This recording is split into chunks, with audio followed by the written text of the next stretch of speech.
3, 2, 1. Hi, I'm State Representative Antonio Parkinson, and we are back with the Tennessee Black Caucus Weekly. And we have another superstar with us, just like we have in all of our other weeks, but this one is a little bit different. This speaks to the diversity of the Tennessee Black Caucus of state legislators and its members. Yes, he is a black member, but he represents a rural community, and there are different needs and different things that are happening in our rural areas that have to be addressed, and we are so honored to have him. And he is State Representative Johnny Shaw. Yes, sir. It's good to be here with you. Thank you for having me today. Right, and it's so funny, you know, to have the, I call him the good Reverend Doctor. Yeah. But, yeah, and so he is a member of the clergy also. Yes. Right, and it's so funny, you know, when I turned to him, he almost acted like he's kind of shy today. Yeah. And I'm like, where did that come from? Not at all, Right. trust me. Yeah, man. So Representative Shaw, you're one of our senior members. Yes. Been here for a minute. Got In my 21st year, actually. 21st year. 21st year. 21 Yes. years of being up here in the Tennessee General Assembly. Yes. So you know, number one, before we get into those 21 years, what made you even run? Well, I was sitting in my office one day back in Bolivar, Tennessee. You know, I'm in broadcasting. I was sitting in my office one day, and I got a call from a young lady who had worked with a group of community activists to get the district redrawn. Actually, it was a federal lawsuit to get District 80 redrawn because it was not representing enough people of color.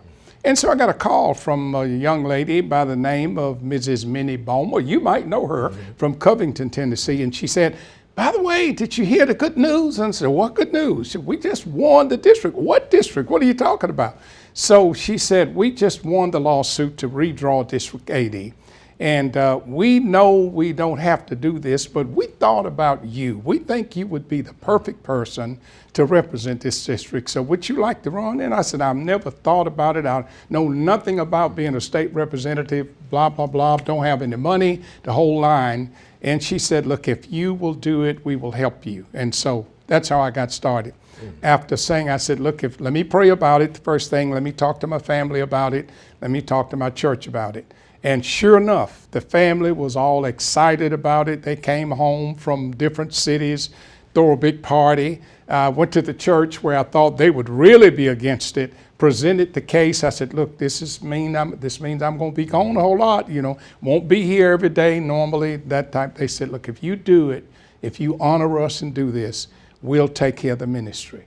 Oh, and I thought, oh my Lord, I got to do this. And not meaning to interrupt you, but I got to go back to Ms. Minnie and the effort that was made. So, and this just goes to show that we're always having to fight for what is right. What is right, yes. And that effort that was taking place, and because of that effort, you were elected. Yeah, because I think what they were looking for someone who could understand. You got to have a broad enough mind to understand you're not just representing people of color, but you're representing people.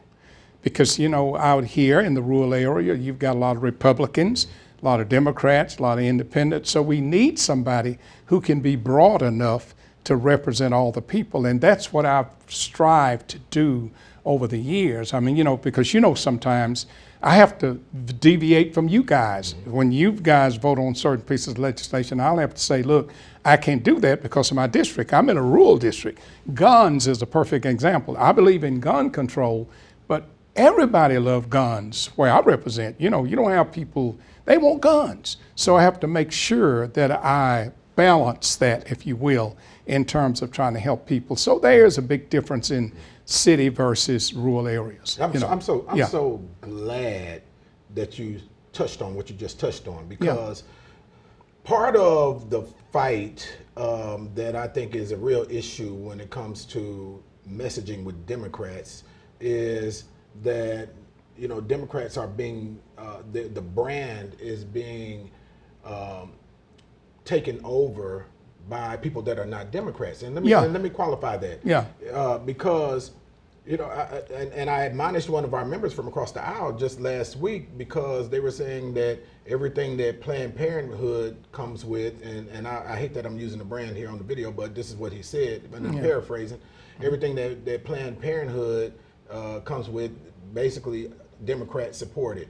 Everything that the pro-lifers come with, Republicans supported, and it goes along those political lines. And I had to tell him, that's absolutely untrue. That's untrue. As if we're monolithic in our approach to issues, and as if the people that we represent are monolithic in our approach to issues. Yes, and that is true. That is very untrue, because I'll go back to the gun issue. These people have been used to owning guns all their lives. And when you go talk about taking away their guns, that's upsetting to them. Now, again, I do believe in gun control, and most of the times I don't vote for those kind of bills because they're so loose with like the permitless thing we just had. The problem I had with that was, if you're going to give me my Constitution Second Amendment rights, give me my 15th Amendment rights, that type thing. But it is a difference, and you have to understand. I just had this conversation with a person who's running for a local office, and I'm saying, once you get elected, you represent all the people. You got the job. You didn't get the job to represent Democrats only. You got the job to represent people. And not necessarily for your personal opinion. That's exactly right. No, because that's it. Mm-hmm. They sent me here to represent them, not my personal opinion. Right. And let's talk about the money for a moment. If we was getting paid, it'd be different. Right, you're right about that. Yeah. I'm telling you, boy, you talk about super part-time pay, but I got to stay on this gun subject for a little bit longer. And I'm so glad you brought that up, because it's vitally important that people understand who we are as Democrats, and that others are not labeling us as Democrats, because I'm a pro-gun Democrat. I'm a Marine.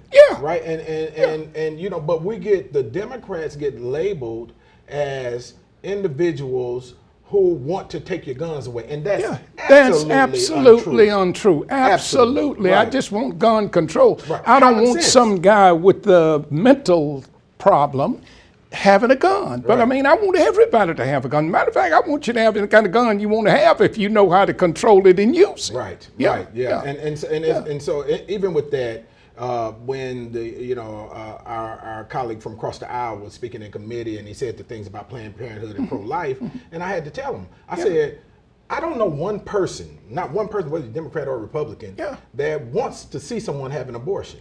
I don't know one person. No. But I know 1,000 people that says it's not my decision to tell her what to do. That is exact. I have 65,000, supposed to have 65,000 constituents. Now, I don't have to be pro-life or the other way around to know that there are people out there that are pro-life. Mm-hmm. So when it comes to an abortion, sure, I'm going to tell my wife, my daughters, I don't want to do that. I don't stand for that. But there are people in my district who think the other way. I got to represent them too. So it's two sides. I'm not up here to always be judgmental about the LGBTs. I mean, I'm not look, you be who you want to be, but understand, when I make a decision and vote, I got to vote for what's best interest of the state of Tennessee and the district I represent. Right, and the thing is, and it goes back to how Democrats are being messaged. I mean, are being labeled. Even with the LGBTQ issue,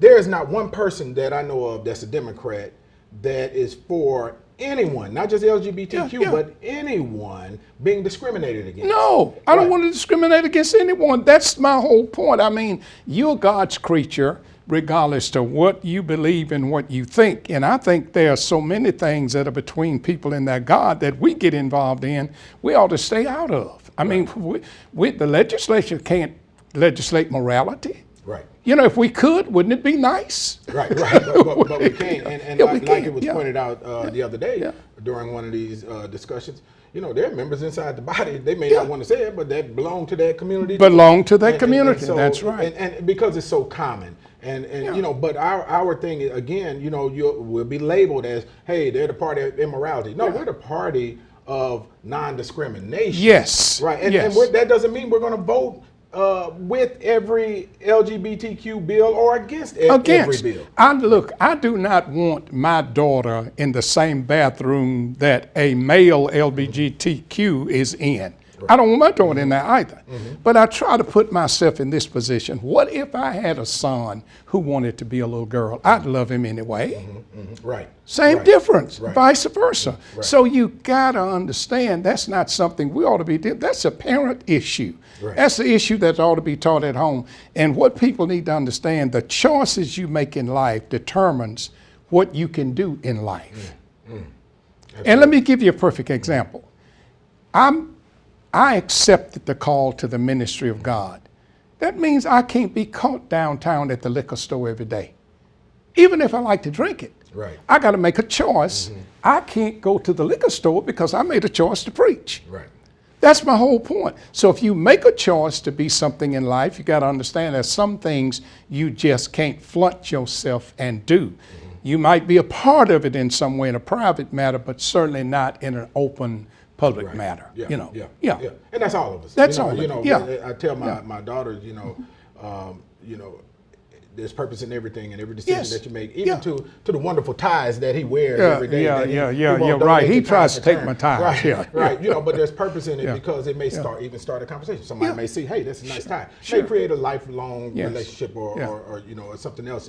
But every decision, there's a consequence, whether good or bad. Yes, it is. And so, and that's good to know. And as I always say every week, as chair of the Black Caucus this year and next year, we've shifted our agenda to, those things that improve quality of life for people, health, education. Sure. And how do we put money on the tables in the households? Yes. Right. Yes. And so, and what it has done is it has streamlined our process and our focus on things that are germane to every district across the state. And the thing of it is, you nor I can do something for the people of color in our district without doing it for other people. Right.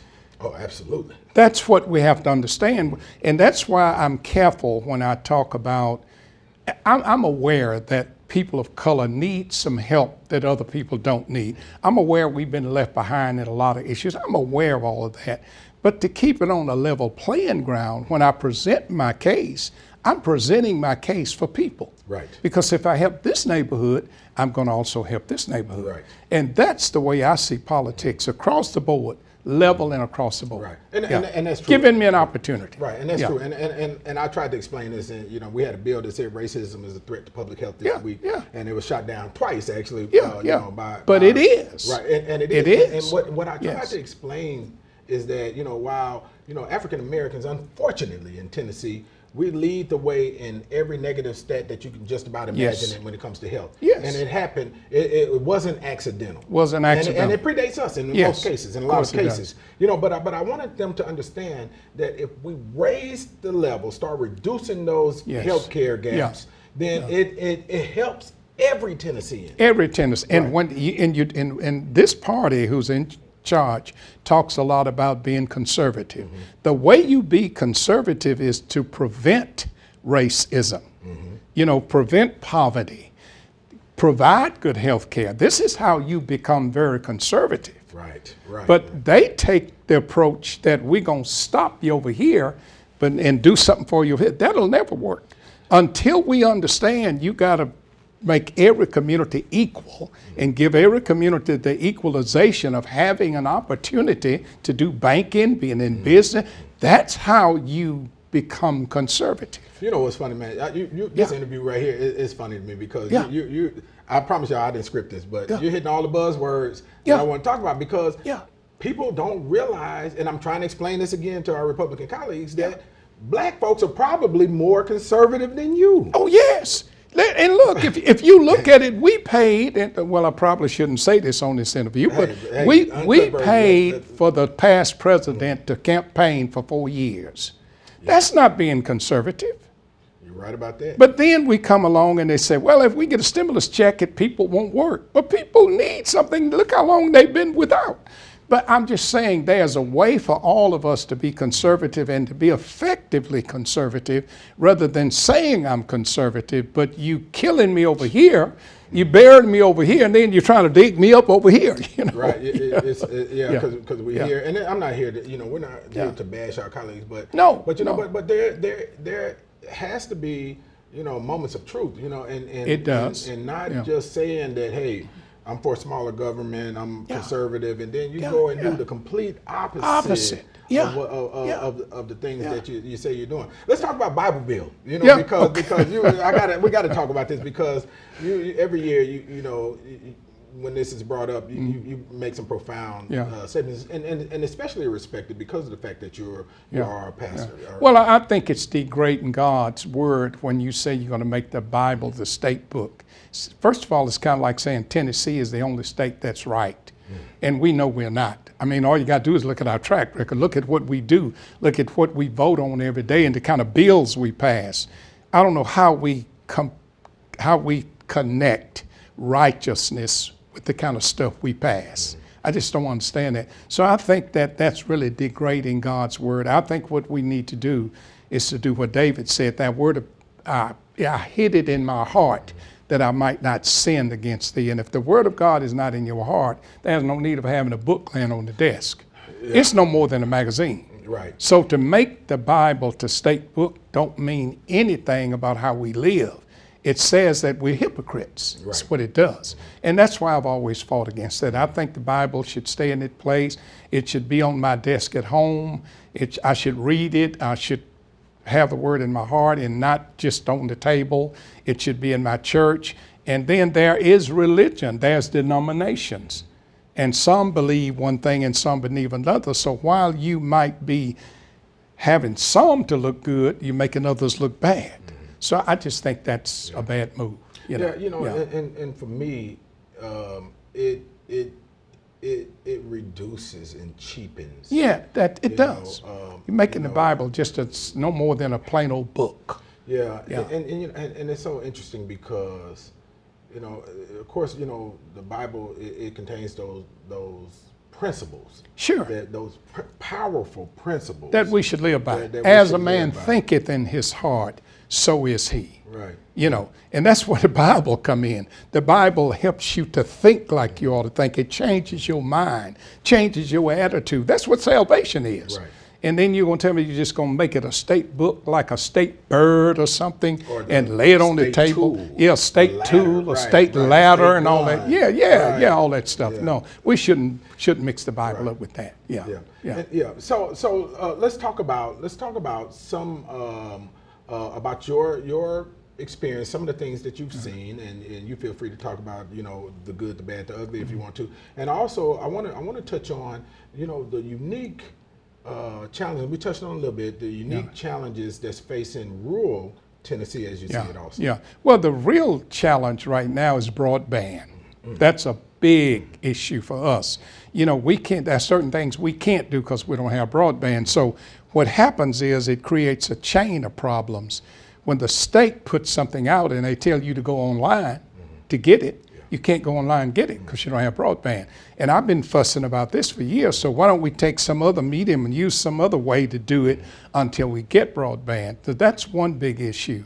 And I think another... And before you move, and I'm not trying to, but we got, people need to understand the economic opportunities that are missed because there's no broadband. Missed because that's exactly the whole 9 yards. See, so we can't even have quality church online on Sunday morning because of the lack of broadband. Because we have a radio station which has blessed us, but there are so many opportunities that are missed in rural areas. Right. And so when we start talking about these things, before we can talk about bringing jobs, we got some guy up in New York who want to bring us 200 or 300 jobs. Well, you have broadband? Okay. Got no internet. Okay. Right. That's out. So that's out. Right. Then those jobs are gone. Right. So there are just so many reasons why rural areas need a lot of attention. And I will give this governor credit. He gave a lot of attention to the rural areas and got $200 million in the budget for broadband in local areas across Tennessee. I'm not for sure if that's enough because, even the farmer now needs broadband to run his machinery. Right, to run his Yeah. machinery, Yeah. to keep up with cycles, Yes, you know, all those and things. all of those things that's Yeah. going on. So it has a direct effect on It our does. ag community. It does. And, It does. Yeah, and you know, but $200 million, you know, and while I appreciate that, but you know, it's going to take more than that. Of course because it there's will. a lot of rural community out Yes. here in Tennessee. Yeah. Tennessee is an ag state. Yes. Right, Yes. and the other piece is, you know, it took a legislative change because there was legislation that had been sitting on the books that would keep, you know, neighboring communities from implementing broadband into their neighboring cities. Yes. Right. Yes. Yeah. Yes. And you know, but we don't have to get all the way into the merits of that, but you know, but that's changed this Yes, year. that's changed. Yeah, that's That's changed this year. But you know, over the past 21 years I've been here, I've seen it's a different world from when I came in. I came in when the Democrats were in charge. The heyday. And the heyday, Right. the same thing that you see happening now was happening then, but just in a different way. Right. It was happening in a different way. And I will tell you something that you don't know. I became the first and only member of color that ever held an office in finance. Oh wow. Wow. I was finance secretary after about 4 years here. Craig was the chair. Harry Tyndall was the vice chair, and I was the secretary. In fact, I used to conduct a lot of financial meetings. Really? So I've seen both sides of it, and I said to a member this morning, I have my freedom now. When you are in leadership, you are dictated to every day about the decisions you have to make. But to be where I am and don't have to be in leadership gives me the freedom to really serve my constituency now. Yeah, and that's awesome. But that experience also Yes. gives you the ability to know how to navigate. To know that how budget. to navigate that budget, and it's all about not only navigating but working with people and getting things done. And I always say you can't curse a man out and expect to get a favor. If you want a favor from him, you gotta. It's not about friendship; it's about relationships. What most people don't know here, relationships get you where you need to get to. You don't have to be a good friend. You don't have to be the bosom buddy. You don't have to hang out with them and drink coffee and all that. But you do have to create relationships. And Democrats need to learn we have to create relationships. That's so powerful and so valuable. And you know, I remember when I first got here. Yeah. And there was a bill. It was a rural bill, and the bill said if you reasonably enclose a bull in a pen, and the bull gets out and hurts someone, then that person that owned the bull is not liable. I didn't understand that at first, right? And I was like, wait a minute, right? But here's what I learned in that moment. Yeah.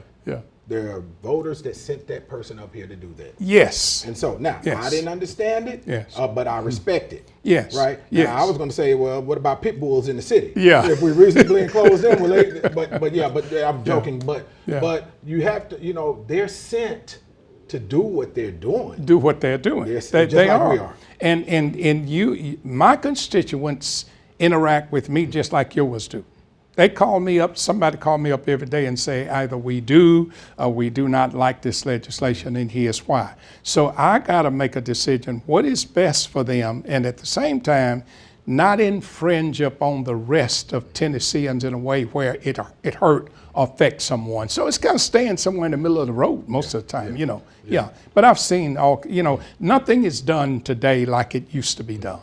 Nothing. Everything has changed. Yeah. And you know, the person that's in charge creates the rules. Yeah, sure. The rules are created to keep the people And so in charge. you follow the rules. Right. Yeah. And it's funny. I tell people that as we're wrapping up, I tell people that, you know, because you hear, man, I know y'all hate being there and you can't get things done, but that's not true. And I tell That's not true. That's not true. You know, it's chess, not checkers. Yeah. You have to re-strategize and retool how you do things right. to be effective up here. And what I've learned though is, you know, likability is important. If they like you, you know, at least you'll get heard. That's why I say you have to create relationships, not friendships. And people can like you in relationships and you can still not be their friend. Right. You know, and I've been a Democrat all my life, and as far as I know of, I'll always be a Democrat. I like the principles of the Democrats.